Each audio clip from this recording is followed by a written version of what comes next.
আসসালামু আলাইকুম বন্ধুরা, আপনারা কেমন আছেন? আশা করি অনেক ভালো আছেন। আজকে আমি কচুর লতি দিয়ে চিংড়ি মাছ দিয়ে বানাবো। কিভাবে বানাই আপনারা দেখেন। আমি চিংড়ি মাছ কুটে ধুয়ে নিচ্ছি, কচুর লতিগুলাও কুটে ধুয়ে নিচ্ছি। দেখেন এবার রান্না করব।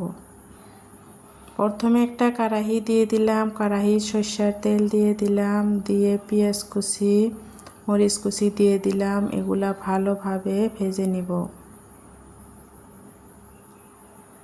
এগুলা ভালোভাবে ভেজে নিয়ে এবার আমি রসুন থেতো করে রসুন দিয়ে দিলাম।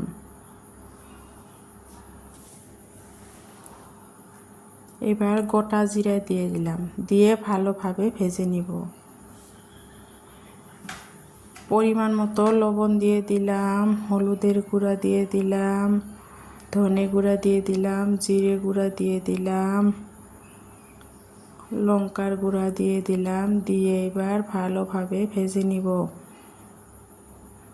কিভাবে বানায় কচুর লতি দিয়ে চিংড়ি মাছ দিয়ে এই ভিডিওতে দেখতে পাবেন। এবার অল্প পানি দিয়ে দিলাম, যেহেতু গুঁড়া মশলাগুলো দিয়ে দিছি পুড়ে যেতে পারে, সেই জন্য অল্প পানি দিয়ে ভালোভাবে মশলাগুলো কষিয়ে নিলাম। এইবার আমি চিংড়ি মাছগুলো দিয়ে দিচ্ছি, দেখেন, দিয়ে ভালোভাবে এবার কষাইয়ে নিব।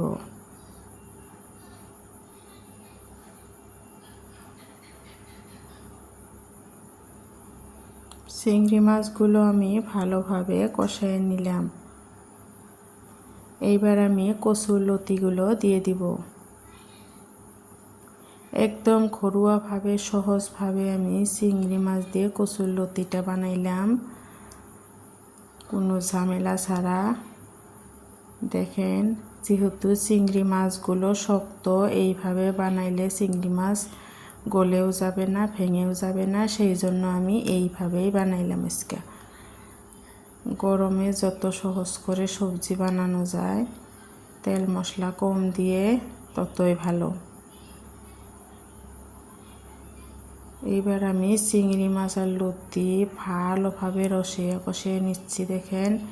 এইবার আমি ঝোলের পানি দিয়ে দিলাম, দিয়ে ঢাকনা দিয়ে ঢেকে দিব।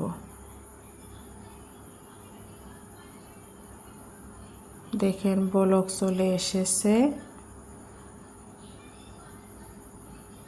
আশা করি ভিডিওটা ভালো লাগবে। যদি ভালো লাগে লাইক কমেন্ট শেয়ার করেন, সাবস্ক্রাইব করে দিয়ে নতুন বন্ধু হয়েন, সাথেই থাকেন। দেখেন আমার চিংড়ি মাছগুলো হয়ে গেছে।